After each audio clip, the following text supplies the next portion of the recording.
আমের গুণগত মান বজায় রেখে নিরাপদ আম বাজারজাত করতে সাতক্ষীরা জেলা প্রশাসনের বেঁধে দেওয়া সময় অনুযায়ী জেলায় আম সংগ্রহের উদ্বোধন করা হয়েছে।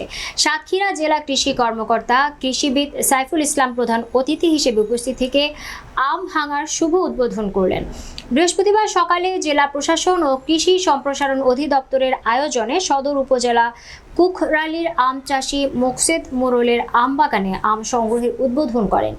সদর উপজেলা নির্বাহী অফিসার সোয়াইব আহমেদের সভাপতিত্বে এ সময় উপস্থিত ছিলেন অতিরিক্ত উপপরিচালক ইকবাল আহমেদ, সদর উপজেলা কৃষি অফিসার মনির হোসেন, উপসহকারী কৃষি অফিসার ইয়াসির আরাফাত সহ আরও অনেকে।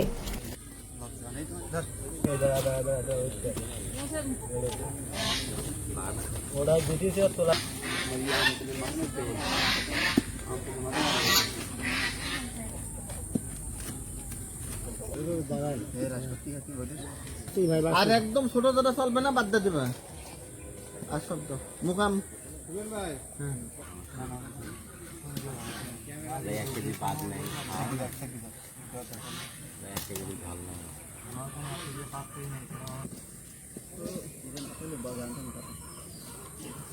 আমরা তো দরকার নেই ছোট আমার দিচ্ছে না দেখেন তো তুমি খাইতে দেবো না।